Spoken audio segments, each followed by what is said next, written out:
Hola, buenas tardes a todos y a todas. Bienvenidos a un nuevo programa de Hablemos de Salud, un espacio de promoción y prevención de enfermedades para la población de nuestro país, realizado por el Departamento de Salud Digital.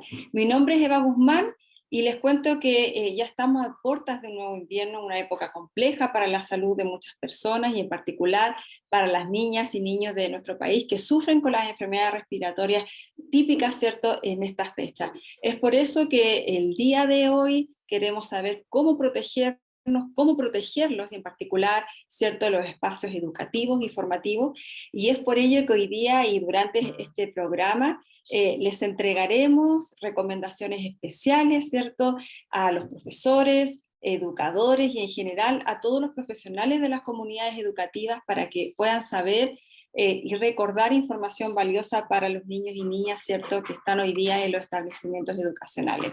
Y justamente para ello nos acompaña hoy día la doctora Pamela Yantén.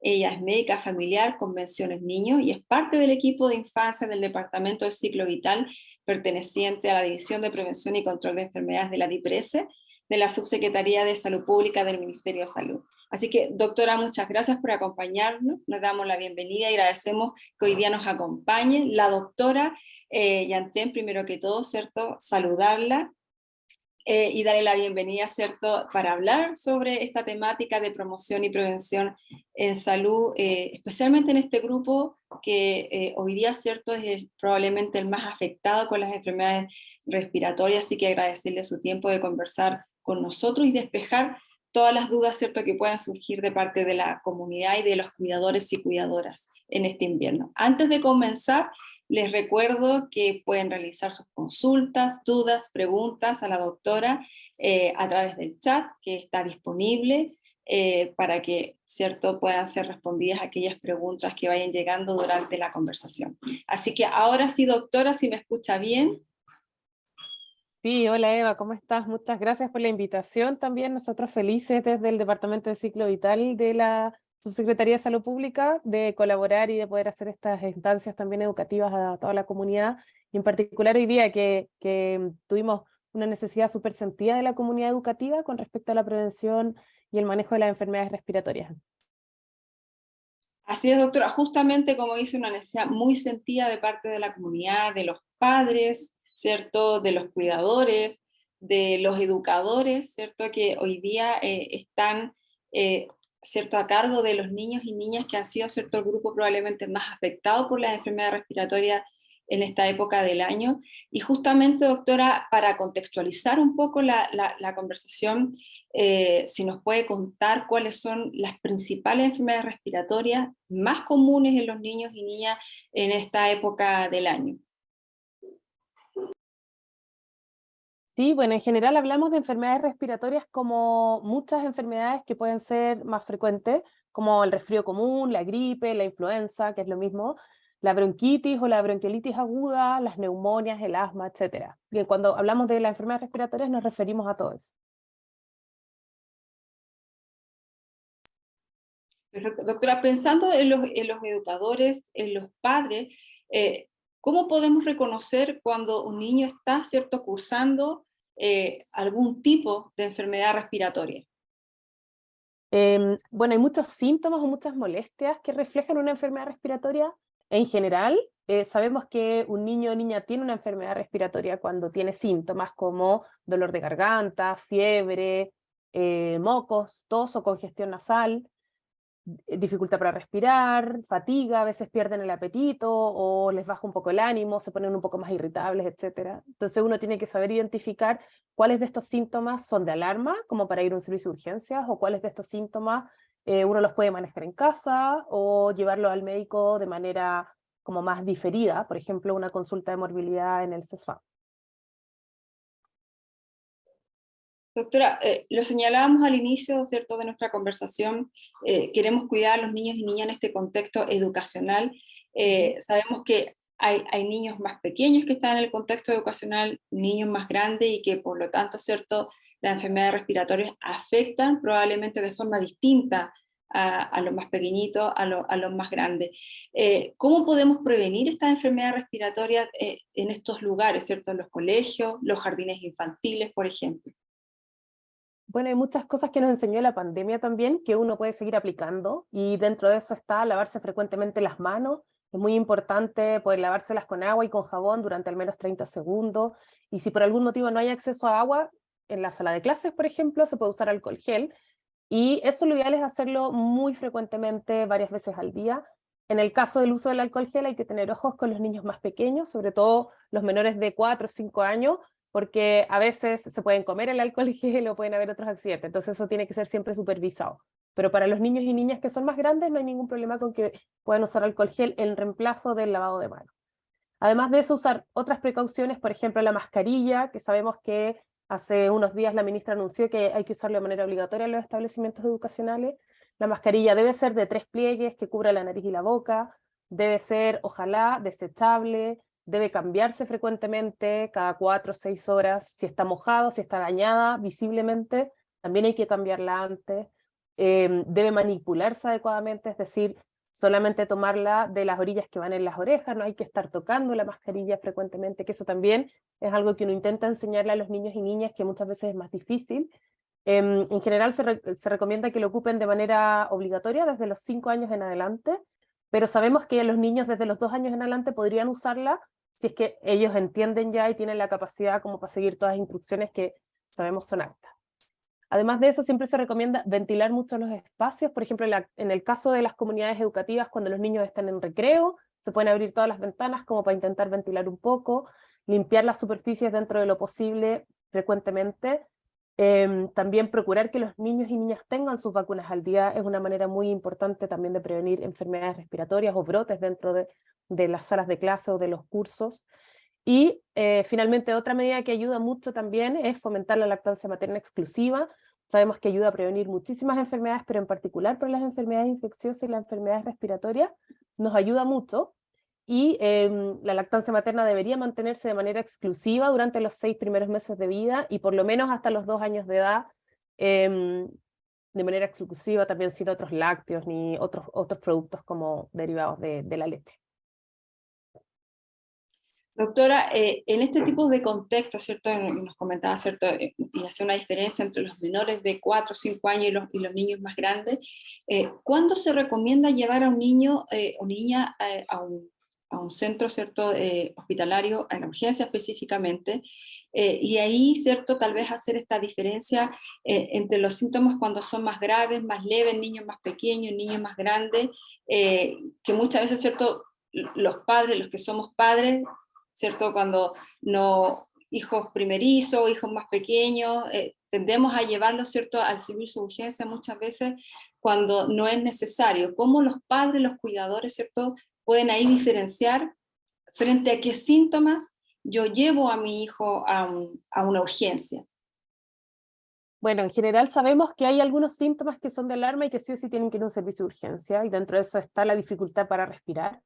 En caso de la enfermedad respiratoria es algo que uno puede observar, por ejemplo, cuando los niños se ponen los labios morados, cuando están respirando muy rápido, muy agitado, cuando se mueven las alitas de la nariz al respirar, cuando se hunden las costillas, si tienen una frecuencia respiratoria aumentada, y en el caso de los niños que son más grandes, cuando ellos dicen que sienten el pecho apretado, que no les entra el aire, en ese caso deberíamos ir a un servicio de urgencia. Para el caso de los niños y niñas más pequeños, en los menores de 3 meses, cuando hay fiebre, porque eso sí o sí requiere una evaluación médica, eventualmente requiere exámenes, etcétera, dependiendo del síntoma o del contexto en en el que aparezca. Si hay un niño o niña que está muy decaído sin tener fiebre, también es un signo de alarma. Cuando están pálidos o muy irritables, muy decaídos, eso uno podría ver de un niño que se ve como con aspecto tóxico, que es un niño que se ve mal, en definitiva, que el papá lo ve, que no es el comportamiento habitual de ese niño, que está demasiado decaído, demasiado pálido, etc. En esos casos deberíamos ir al servicio de urgencia, ya cuando hay otros síntomas respiratorios o síntomas de menor intensidad, por ejemplo, fiebre que tiene pocas horas de evolución en el niño mayor de 3 meses, cuando hay síntomas de tos o de mocos. Ahí, dependiendo de los antecedentes de cada niño, uno podría manejarlo en la casa, dependiendo también de la experiencia y de qué tan confiados se sientan esos cuidadores. Uno podría tenerlo en la casa y observarlo, o buscar una hora médica ambulatoria para 1 o 2 días más en el CESFAM o en alguna consulta médica. Perfecto, doctora. Lo mencionaba antes, el tema, ¿cierto?, de las vacunas, que en el contexto de pandemia, ¿cierto?, probablemente adquirimos más cultura de vacunas aún, ¿cierto? ¿Por qué es tan importante, doctora, vacunar a los niños y niñas contra las enfermedades respiratorias todos los años? Sí, las vacunas generalmente lo que hacen es evitar que las enfermedades se compliquen y que los niños y niñas caigan hospitalizados y fallezcan. En definitiva, antes, cuando no teníamos vacunas, habían estos virus y estas enfermedades respiratorias que producían muertes efectivamente en los niños. Ahora, como tenemos las vacunas mucho más extendidas, ahora ya no vemos eso. Pero sí, las vacunas evitan que los niños se puedan complicar, que caigan al hospital, que requieran usar oxígeno. Por lo tanto, por eso es tan importante que se vacunen. Actualmente la campaña es para la influenza y para el COVID-19. Ya está aprobada también la vacunación para COVID-19 en los niños menores de 3 años, desde los 6 meses en adelante. ¿Ya? Y en el caso de la vacuna de la influenza tiene que ser puesta todos los años porque el tipo de influenza que circula todos los años va cambiando. Hay distintos tipos de influenza, por lo tanto la vacuna también entrega protección para distintos tipos. Lo ideal es vacunar a los niños y niñas cuando empieza la campaña, que eso generalmente es la segunda semana de marzo todos los años, ¿ya? Porque sabemos que demoran en hacer efecto, demoran alrededor de 10 días, 14 días. Por lo tanto, cuando ocurre el pic de influenza, cuando ocurre la mayor circulación de virus respiratorio, yo ya debería haber generado la inmunidad para poder enfrentar esa enfermedad. Por eso es tan relevante que las personas cuando empieza la campaña de vacunación acudan a su vacunatorio y se vacunen. En el caso de la vacuna de la influenza, actualmente está dirigida, de los niños y niñas, está dirigida hasta que cursan quinto año básico, que es alrededor de los 10 años de edad.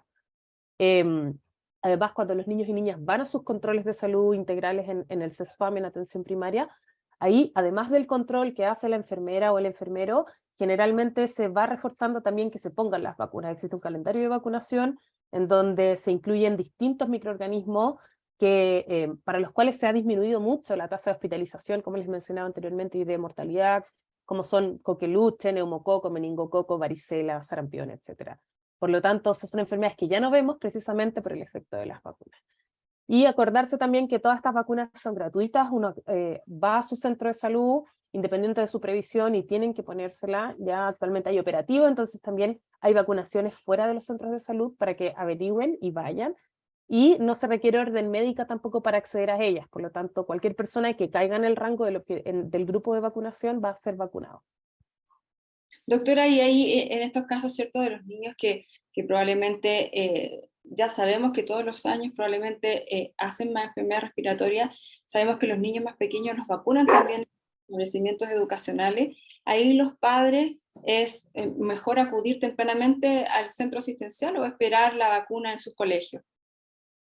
Si los niños y niñas están con síntomas respiratorios, igual se pueden vacunar. ¿Ya? La única contraindicación o cuando no se pueden vacunar es cuando tienen fiebre. Y eso quiere decir las 24 horas previas a que le iban a poner la vacuna, que haya tenido fiebre desde 38 para arriba. Si no ha tenido fiebre, aunque tenga tos, aunque tenga mocos, aunque haya estado resfriado, igual se puede vacunar. Depende mucho, lo de la vacunación en los colegios depende mucho de la fecha. En general, ahora, en mayo, junio, se hacen los operativos de vacunación en los colegios. Así que, claro, efectivamente, si yo no llevé antes a mi hijo a vacunarse, puedo esperar que vayan al colegio o al jardín infantil también, siempre y cuando idealmente pudiera ser prontamente, o sea, en mayo o en junio, de modo que cuando sea el pic de influenza ya hayan pasado 10 días o 14 días para yo poder enfrentar bien esa enfermedad. Ya lo mencionaba, doctora, precisamente el tema de los síntomas en curso.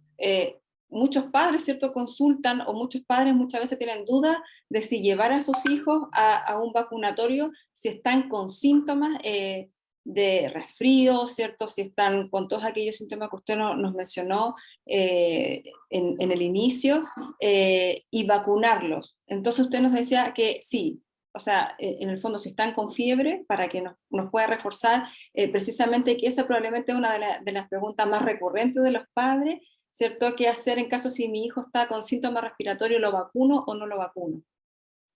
Sí, solamente si tiene fiebre no se puede vacunar. Si tiene solo síntomas respiratorios, independiente de cuántos síntomas o hace cuántos días, sí se puede vacunar. Y eso en este momento es una pregunta muy importante porque ocurre que las enfermedades respiratorias se concentran en el periodo de invierno, entonces ocurre que a veces que los niños se enferman y ya están dos semanas enfermos, por ejemplo, pasan unos días o pasa una semana y después se vuelven a enfermar, etcétera. Entonces, si fuera por eso, no los podríamos vacunar nunca. Entonces, por eso es tan importante que igual vayan a su vacunatorio o acepten la vacuna que le van a poner en el operativo en el colegio. Doctora, nos ponemos ahora en el contexto, ¿cierto?, de los establecimientos educacionales y ¿qué hacemos, ¿cierto?, o qué debieran hacer los profesores, cuidadores, ¿cierto?, de los colegios, cuando vemos a un niño que presenta dificultades respiratorias estando, ¿cierto?, en su establecimiento educacional? ¿Cómo debiese actuar en este caso, ¿cierto?, aquellos cuidadores y cuáles son las recomendaciones en este caso en el actuar que ellos debieran tener? Bueno, como les mencionaba antes, cuando hablamos de dificultad respiratoria o dificultad para respirar, nos referimos a un niño o niña que está respirando muy rápido, que se le hunden las costillas, que se mueven las alitas de la nariz para respirar o que se ponen los labios morados. Si en un establecimiento educacional el docente o alguna persona que trabaje ahí se da cuenta que hay un niño así, lo primero que hay que hacer es llevarlo inmediatamente a un servicio de urgencias porque eso quiere decir que podría estar en riesgo su vida, ¿ya?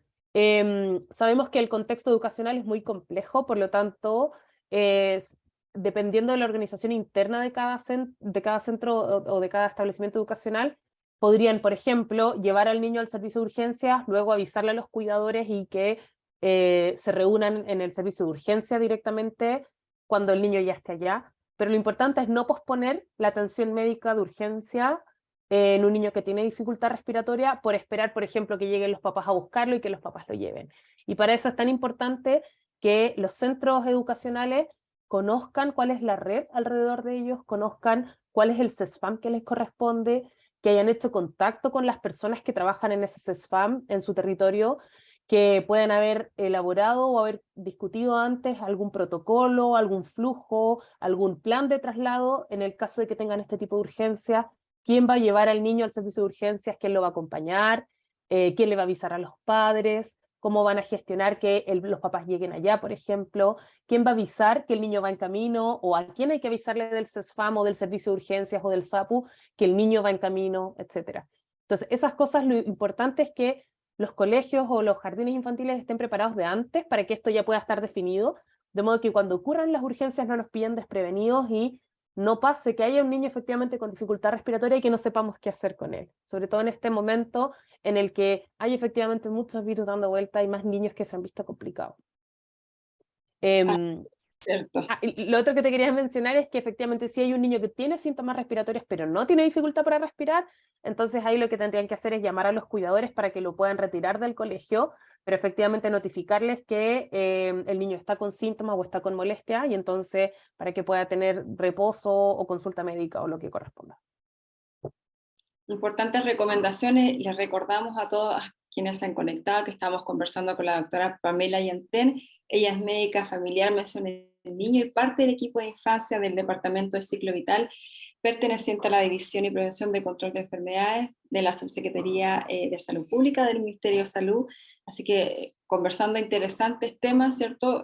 Muy atingentes sobre las enfermedades respiratorias en niñas y niños. Doctora, ¿cuándo y cómo se recomienda que un niño o niña, ¿cierto?, pueda regresar o pueda ir a clase mientras está cursando alguna patología respiratoria o después, ¿cierto?, que ya estuvo, que lo vemos todos los días, envío a mi hijo al colegio si está resfriado, no lo envío? ¿Qué deben hacer ahí en ese caso los padres pensando en el niño y también, ¿cierto?, en la comunidad escolar? Mira, lo ideal es que los niños no fueran al colegio si tienen síntomas respiratorios. Y ahí eso es especialmente importante para los que son menores de 5 años, es decir, hasta los 4 años, que efectivamente si tienen cualquier síntoma respiratorio, cualquier molestia, que no fueran al jardín infantil o al colegio debido a que pueden contagiar a los otros niños y niñas, y además de eso podrían contraer otro virus que pudiera empeorar su cuadro. ¿Ya? Por lo tanto, la recomendación es que puedan volver a clases efectivamente una vez que ya no tengan ninguna molestia.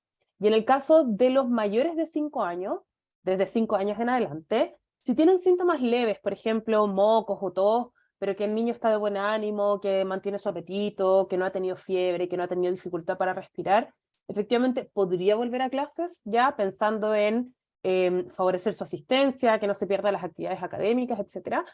Y entonces ahí sería muy importante que como aún sigue con síntomas, que pudiera usar mascarilla en este momento. En ese momento sería mucho más importante que ocupe mascarilla, además de reforzar el lavado de manos, etcétera. Y para eso seguir las mismas recomendaciones de mascarilla que les mencionaba anteriormente, o sea, que sea ojalá mascarilla desechable, una mascarilla de 3 pliegues, que si van a usar mascarillas más gruesas o N95 que no sean con válvulas, porque se ha visto que las que son con válvulas no dan la protección adecuada, que sea del tamaño adecuado para la cara del niño o niña, que cubra la boca y que cubra la nariz, que solamente se manipulen por los elásticos de las orejas, que si se la van a sacar, por ejemplo, para comer o en alguna otra circunstancia, que pudieran guardarla en una bolsa o en algún recipiente cerrado para que no se arruine también esa mascarilla si la van a volver a ocupar, etcétera. Y entonces, una vez que el niño se sienta bien de ánimo, esté comiendo normal, etcétera, para los niños y niñas desde 5 años en adelante, pudiera volver a clase. También recalcar que esto también es una pregunta que sale harto, que no necesitan un certificado médico para volver a clase, y eso también es importante para los jardines infantiles, sino con que basta con que el niño y niña ya no tengan ningún síntoma, ninguna molestia, y eso también puede ser observado por los mismos docentes del jardín o por los papás o por los cuidadores. Sí, precisamente lo último a lo que hace mención, doctora, es un tema, ¿cierto? Quizá una de las preguntas más recurrentes en este último periodo. ¿Qué hacemos, cierto? El niño faltó un par de días a clase, y hay colegios, ¿cierto?, que probablemente han estado solicitando a los padres certificados médicos para que los niños puedan reintegrarse a sus clases, y usted ya lo decía, no es necesario. Y claro, ¿qué deben hacer los padres hoy día? Lo hemos visto probablemente a través de la televisión, pero tal vez reforzar en este espacio para aquellos padres, ¿cierto?, que probablemente también muchas veces no saben qué hacer con este tema. Sí, efectivamente, ahí lo que uno tiene que hacer es mirar al niño o niña cómo sigue, cuál ha sido su evolución. Como te mencionaba, si es menor de 4 años, lo ideal es que pueda volver al jardín cuando no tenga ningún síntoma, cuando ya esté sano, sin tos, sin mocos, etc. Y en los niños desde los 5 años en adelante, uno podría ser un poco más flexible y, aunque tenga un poco de síntomas, si es que el niño se siente bien, está de buen ánimo, comiendo normal, uno podría esperar y, o sea, perdón, mandarlo al colegio sin ningún problema, y para eso no necesitaría ningún certificado ni nada, sino que solamente tener la precaución de lavarse muchas veces las manos, como todos en definitiva, lavarse frecuentemente las manos y usar mascarilla.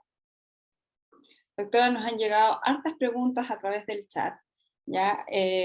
Y nos preguntan, en niñas y niños menores de 5 años, ¿cuál es el tiempo mínimo para realizar el lavado de manos con agua y jabón? Lo ideal siempre se habla de 20 a 30 segundos. Yo sé que es difícil en los niños y niñas que son más pequeños, pero intentar reforzarles por lo menos que sean 20 segundos.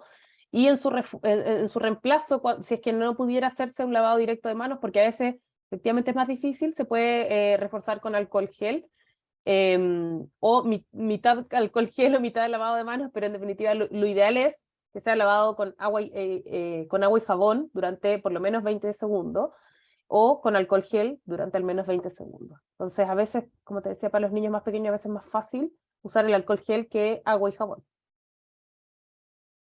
Usted ya lo mencionaba anteriormente sobre el uso de la mascarilla. Nos pregunta, ¿los niños menores de 5 años deben usar o no mascarilla? Y si realmente sirve que los niños utilicen mascarilla en los colegios, pero que no sea obligación, por ejemplo, usarla en centros comerciales, supermercados, etcétera, donde también, ¿cierto?, muchas veces los niños van con los padres. Es una buena pregunta. La recomendación que se hace actualmente es que sí o sí desde los 5 años en adelante. Y como les decía anteriormente, entre los 2 y los 5 años pudiera usarlo, podría empezar a usarla, por ejemplo, para acostumbrarse, para que la aprendan a usar bien. Y eso sí se recomienda que puedan empezar a probar con la mascarilla desde los 2 años, siempre y cuando tengan lenguaje y entiendan adecuadamente las instrucciones y lo que uno les explica, porque por supuesto que si es un niño o niña de 2 años que todavía no habla bien o no entiende bien el lenguaje o las órdenes que uno le entrega, va a ser mucho más difícil explicarles que no se la toque, que solamente la toque de los elásticos, etcétera, etcétera. ¿Ya? en el caso de los lugares con poca ventilación, lo ideal es que también estuviéramos usando mascarilla en esos lugares, ya para evitar, sobre todo en los periodos en donde hay más flujo, más circulación de virus respiratorio.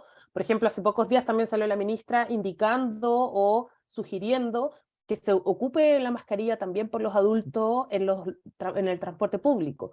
Y en ese caso, eso correría también para todos los lugares que tienen poca ventilación, como supermercados, centros comerciales, etcétera, que pudiéramos usar mascarilla también, porque claro, los niños en el colegio están usando mascarilla, pero después van a otros lugares y no la usan, o nosotros como adultos vamos a trabajar o salimos a comprar, etcétera, y no lo usamos, pero si nos contagiamos de algo también lo podemos llevar a la casa. Entonces, seguir un poco las indicaciones que teníamos cuando estábamos en medio de la pandemia, ya pensando en este momento en particular en que hay muchos virus respiratorios dando vuelta, que pudiéramos tener esas precauciones también. Por supuesto que esto no corre para lugares abiertos o donde hay mucha ventilación. Si yo estoy en un parque, estoy a más de 1 metro de las otras personas y hay ventilación natural adecuada, entonces ahí no es necesario usar mascarilla si estoy lejos de las otras personas, pero en los lugares más cerrados, donde hay poca ventilación, donde no hay flujo de aire, donde hay más aglomeración de personas, entonces se recomienda que si es necesario ir sí o sí, entonces se pudiera usar mascarilla igual. Nos hablaba usted, ¿cierto?, de todos los virus que están en circulación. Precisamente nos preguntan, doctora, ¿qué pasa con el tema del rotavirus? Bueno, actualmente no tenemos un pic de rotavirus, ya sabemos que el rotavirus tiene transmisión, además de vía respiratoria, también gastrointestinal, que es como el principal cuadro que produce el rotavirus. Por lo tanto, la mayor frecuencia de rotavirus se observa en los periodos de primavera o de verano, que es cuando coincide con el pic de las enfermedades gastrointestinales. O sea, en este minuto nuestra gran preocupación son los virus más respiratorios, como influenza, virus respiratorio sincicial, y otros virus que son los respiratorios, que son otros coronavirus, metaneumovirus, etcétera, pero son otros virus que podemos ir observando que han aumentado mucho su prevalencia este año en comparación con las observaciones que hemos hecho en los años anteriores. Y por eso también estamos poniendo mucho más énfasis en mayor prevención y en mayor cuidado, como particularmente protegiendo a los niños y niñas, que son los más vulnerables y los más susceptibles de contagiarse con estos virus. Doctor, nos preguntan también si sirven los aerosoles para desinfectar la superficie. Me imagino yo que los espacios educacionales, los establecimientos, las casas, y si pueden generar algún tipo de alergia o problema respiratorio en algunos niños. En general se ha visto que no generan problemas ni síntomas respiratorios ni otras molestias, ¿ya? Pero sí se ha visto que los desinfectantes o los aerosoles no sirven de mucho, sino que lo que uno debería hacer es, por ejemplo, limpiar las superficies con amonio cuaternario o con cloro diluido, mojar un paño o algún trapo limpio, etcétera, limpiar las superficies con eso y ya está. O sea, esto como de echar aerosoles o lo que decíamos antes cuando recién empezó la pandemia, que no sabíamos y había mucha incertidumbre, esto como de limpiarse los pies antes de entrar a la casa o limpiar todas las cosas que llegaban en los despachos con, con aerosoles o con pañitos limpiadores, etcétera. Se ha visto que eso no tiene mucha utilidad porque en definitiva los virus generalmente viven en la mucosa de las personas, necesitan a las personas como vectores, por así decirlo, o sea, en las superficies inertes son pocos los virus que duran harto tiempo y que están vivos harto tiempo con la capacidad de infectar a otra persona estando en esas superficies. Por lo tanto, la limpieza de superficies se recomienda efectivamente para superficies de alto tránsito, por ejemplo, un mesón de atención al público o alguna mesa de la sala de clases donde pasan muchos niños, etcétera. Claro, y ahí uno podría limpiar con cloro, con amonio cuaternario, como les mencionaba, pero las otras soluciones limpiadoras en general podrían servir, pero no sabemos, porque no hay evidencia en definitiva que respalde su uso o que nosotros podamos decir que hay estudios científicos detrás que lo recomienden. Eso no existe todavía.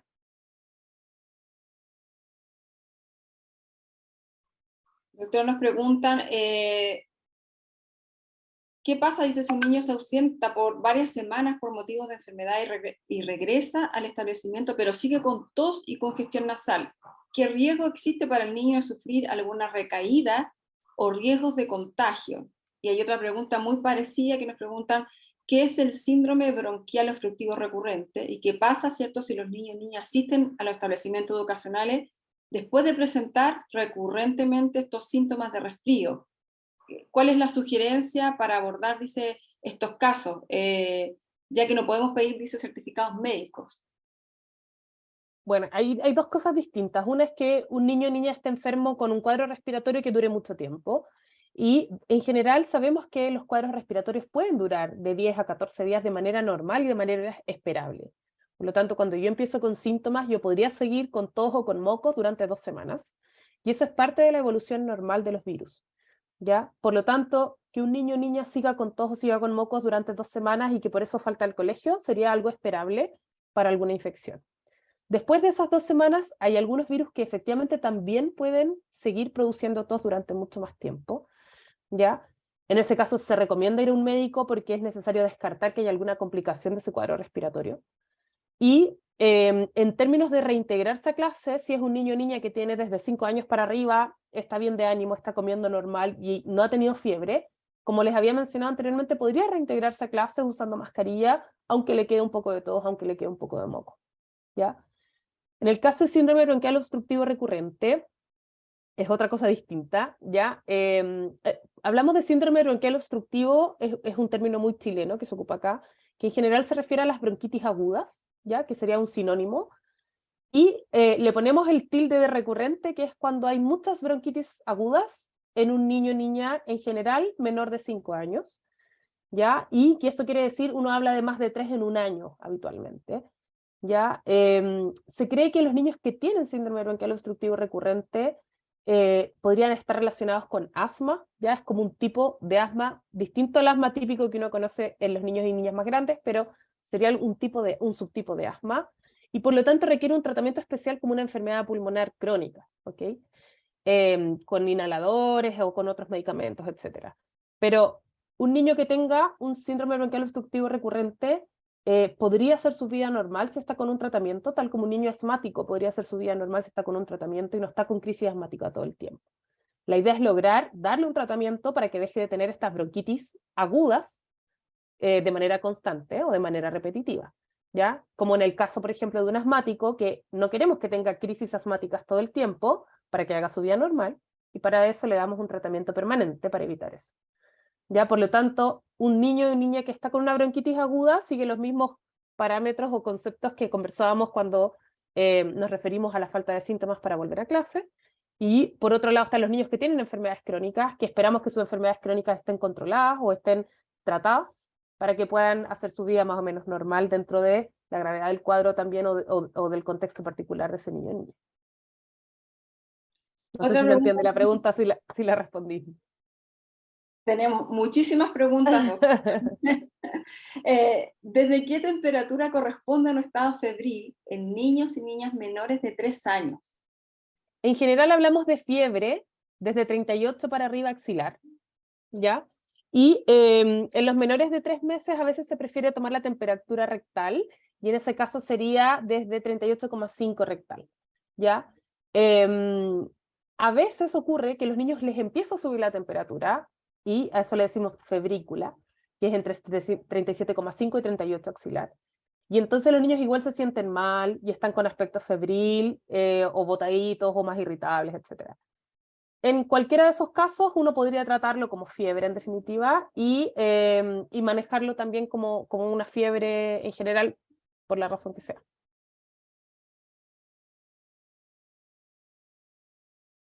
Perfecto. Otra pregunta que nos llega, doctora, tenemos muchísimas, en honor al tiempo probablemente no vamos a alcanzar a responderlas todas, así que vamos a concentrar digamos, las más parecidas para poder darle respuesta a la gran mayoría. ¿Cómo se diferencia una alergia, rinitis, a un cuadro infeccioso?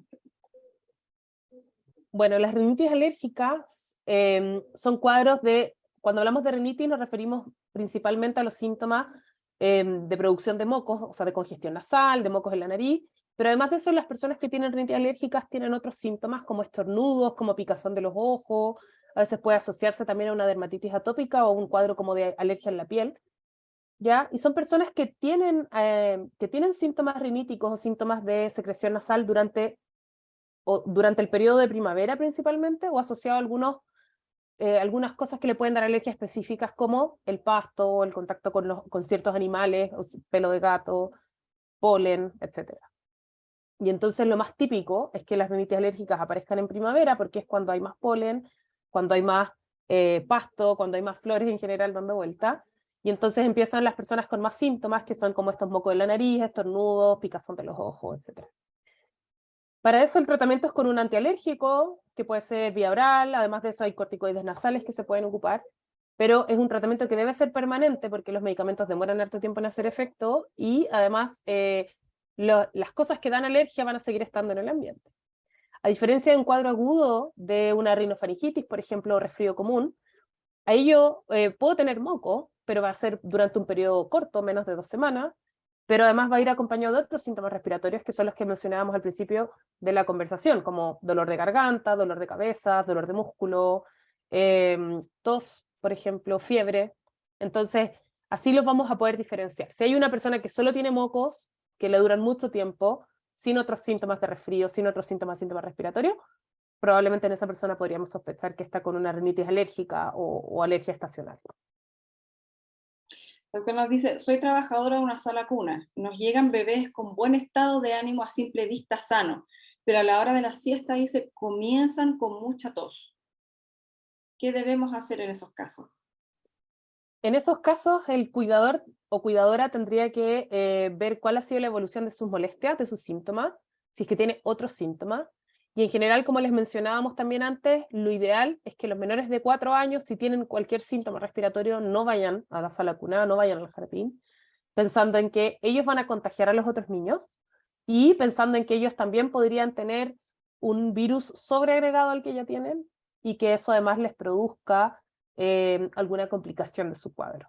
¿Ya? Como les mencionaba también antes, los cuadros respiratorios duran mucho tiempo, entonces podría ese niño o niña estar 2 semanas con tos, pero además de eso existe otro porcentaje de niños o niñas que se quedan pegados con la tos mucho tiempo, y eso puede ser asociado a una rinitis alérgica, o puede ser asociado a una tos postinfecciosa, que le llamamos, que es cuando hay una tos que dura más de un mes, que se produce por un virus específico, etcétera, etcétera, etcétera, pero en definitiva requiere una evaluación médica. Si hay un niño o niña que lleva más de 2 semanas de tos, más de 2 semanas de mocos y no se le quita, y aunque no interfiera con sus actividades de la vida diaria, aunque el niño se vea bien, etcétera, igual requiere una evaluación médica, no de urgencia, puede ser el médico del CESFAM en una hora de morbilidad o de medicina general, por ejemplo, que sean 2 días más, etcétera, no urgencia, pero sí efectivamente requiere alguna evaluación médica para descartar que hay alguna complicación. Precisamente esa es una de las preguntas que más se repite, doctora, en los niños, ¿cierto? Cuando hay una tos de más de 1 semana o 2 semanas, ¿cierto? Que es lo que usted ya me mencionaba. Otra pregunta que nos llega dice, ¿las deposiciones líquidas en los niños pueden ser síntomas de una enfermedad respiratoria o es un virus distinto? Dado que en el caso de nuestros niños, algunos, dice, presentan diarrea y posteriormente han sido diagnosticados con bronquitis. Sí, efectivamente, pueden haber deposiciones más blandas cuando hay virus respiratorio. Muchas veces los mismos virus respiratorios dan síntomas gastrointestinales, como en el caso de rinovirus enterovirus, en el caso de la influenza. Entonces, pueden haber episodios en que ocurre uno primero y lo otro después, o las dos cosas juntas. O sea, personas que tienen síntomas respiratorios y además de eso tienen diarrea, por ejemplo, o personas que empiezan con cuadros de diarrea y después tienen síntomas respiratorios, o al revés. Y eso efectivamente es por el mismo virus, ¿ya? Un virus que afecta a la mucosa respiratoria, también podría afectar la mucosa gastrointestinal, y entonces por eso dar molestia en términos de diarrea, etc. Y además ocurre también que hay algunas enfermedades respiratorias que producen diarrea, por ejemplo, en el caso de las bronquitis agudas, muchas veces hay mucha secreción que viene de los bronquios, los niños se las tragan, y eso a veces puede ablandar un poco las deposiciones, o pueden salir deposiciones más líquidas o pueden salir deposiciones más mucosas, porque efectivamente los mocos que vienen de la vía respiratoria se tragan, entran a la vía gastrointestinal y se botan a través de la caquita. Entonces eso también puede ocurrir. Otra consulta, doctora, dice, el uso del salbutamol SOS, dice, para niños menores de 5 años, ¿cada cuánto y por cuántos días, dice, se debe aplicar? Eso depende de la indicación del médico. En general, todos los medicamentos deberíamos usarlo de acuerdo a la indicación del médico. ¿Ya? Si efectivamente hay una persona que tiene bronquitis y se escucha que tiene ruidos en los pulmones y el médico le indica el salbutamol, el médico entonces le va a decir cuántas veces al día o cada cuántas horas o por cuántos días. ¿Ya? Lo más habitual es que el salbutamol se ocupe cada 4 o cada 6 horas, dependiendo del cuadro. Dependiendo de la gravedad del cuadro también, se puede dejar por 5 o por 14 días, dependiendo del cuadro. Cuando se usa SOS, también el médico debería dar las indicaciones de qué significa ese SOS. O sea, en qué momento yo debería usarlo. Podría ser, por ejemplo, cuando tiene ataques de tos, o en los niños o niñas que son asmáticos. Algunos necesitan usarlo antes de hacer actividad física, otros necesitan usarlo solamente en la noche. Entonces, por eso depende mucho del el caso que sea en particular y cuál ha sido la indicación de su médico o médica. Por eso también es tan importante que uno como paciente pregunte también si es que hay cosas que no quedan claras o si el médico no ha sido claro, que eso también ocurre. Entonces, que uno pueda preguntar directamente a qué se refiere con SOS o en qué momentos, cómo yo voy a identificar que lo necesita, etcétera, etcétera. Es un término muy recurrente en las consultas. Yo sé, por eso lo digo. Así es. Doctora, el lavado nasal, dice, ¿se recomienda? ¿Tiene algún límite diario? ¿El suero fisiológico está sin stock en las farmacias comerciales? ¿Sirve el agua hervida con poquita sal? Sí, ese es un remedio casero también que hemos aprendido de las abuelitas. En general, los aseos nasales es lejos lo que más sirve para los resfríos, muchas veces mucho más que otros medicamentos. La mayoría de los cuadros virales, cuando son altos, cuando hay resfrío, faringitis, etcétera, no necesitan usar ningún medicamento más que paracetamol y ibuprofeno en caso de que tenga fiebre o dolor y mucho aseo nasal. ¿Ya? El aseo nasal se hace con suero fisiológico, existen muchísimas presentaciones. Lo más típico son estos frascos que son un aerosol, que uno lo aprieta y sale el suero fisiológico como para que vaya dentro de la nariz. Pero, como les digo, hay muchísimas presentaciones distintas, muchísimas marcas, muchísimos precios. Y dentro de eso está, por ejemplo, la presentación típica de los frasquitos chiquititos de suero fisiológico, que uno podría comprar eso, ponerlo en una jeringa, y con una jeringa pequeña, 5 ml, hacerse el aseo nasal en la nariz. ¿Ya? Dependiendo de la facilidad, depende del bolsillo, depende de la preferencia de cada uno, etcétera. ¿Ya? Pero en definitiva sí se recomienda hacerlo mucho, como es solo suero fisiológico, no tiene ninguna restricción, yo lo podría usar infinitas veces al día.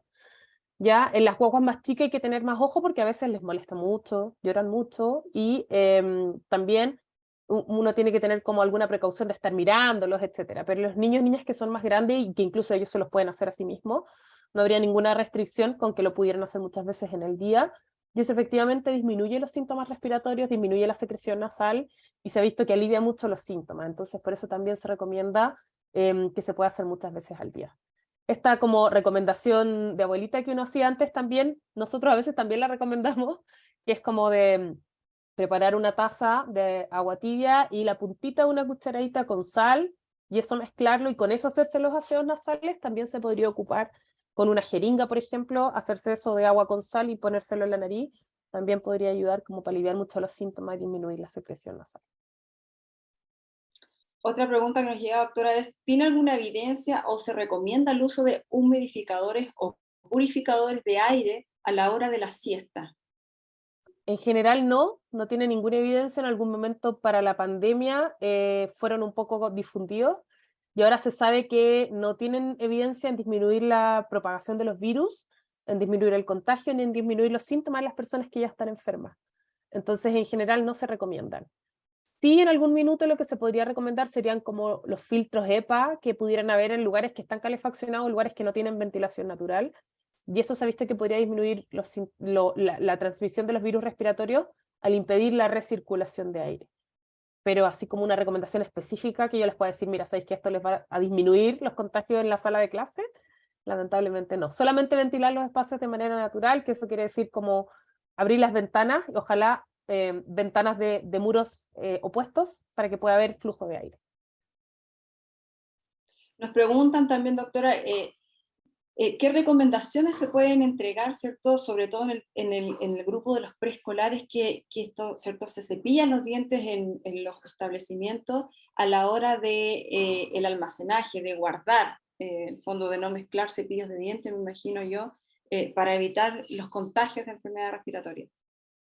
Lo ideal sería que cada niño pudiera tener su propio estuche con su propio cepillo de dientes. Yo sé que eso es más complejo, pero para que pudieran estar separados. Esto como de dejar todos los cepillos de dientes en un solo vaso es muy complicado, porque al final efectivamente puede favorecer los virus respiratorios y la transmisión de virus. Entonces, Además, muchos cepillos de dientes infantiles vienen con una tapita, con un estuchito, entonces usar eso, y además de eso, ojalá poder guardarlo en un lugar para que queden cada uno separado, puede ser dentro de la mochila de cada niño, dentro del estuche de cada niño. A veces tienen estuches como con enseres personales, con pasta de dientes o qué sé yo, entonces ahí pudiera también resguardarse, que queden un poco separados unos de otros.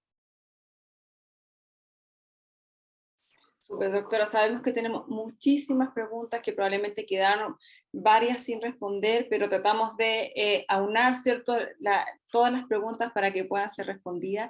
Y antes, doctora, de terminar, ¿algún mensaje que quisiera relevar, algo que no le hayamos preguntado, algún cierto mensaje final antes del cierre de esta conversación, para los padres, para los cuidadores, para la comunidad educativa que hoy día nos ha acompañado y que nos ha hecho muchísimas preguntas, que hay muchas dudas probablemente, ¿cierto?, principalmente en ello, que podamos relevar antes de terminar?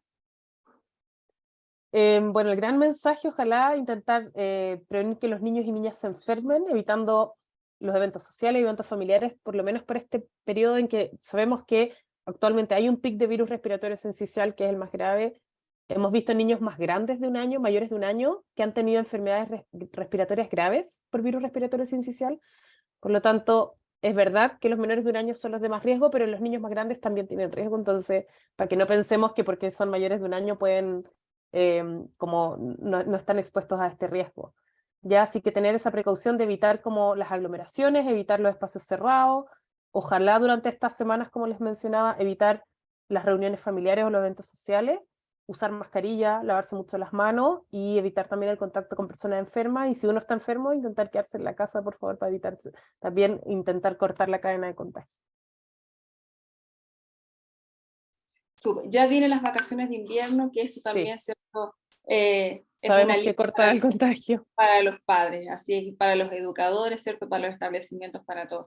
Doctora, queremos agradecerle enormemente por su tiempo y por poder ayudarnos a concientizar y resolver todas las dudas, consultas, ¿cierto?, de los padres, de los cuidadores, de la comunidad educativa respecto de las recomendaciones clínicas para evitar, ¿cierto?, que nuestras niñas y niños, ¿cierto?, se contagien con enfermedades más complejas, estas enfermedades respiratorias, ¿cierto?, que vemos todos los días, sobre todo en esta fecha del año. Agradecemos también a todos quienes hoy día se han conectado, muchas comunidades educativas, así que les hacemos llegar a nombre de Hospital Digital también, muchas gracias por conectarse, por acompañarnos, también a la doctora, y tenemos muchas salas cunas, Sala Cuna Semillita de Rancagua, Jardín Infantil Las Cumbres, Jardín Infantil Esperanza de Calama, de María Enseña, Los Leoncitos de Pudahuel, Jardín Rabito del Manzano,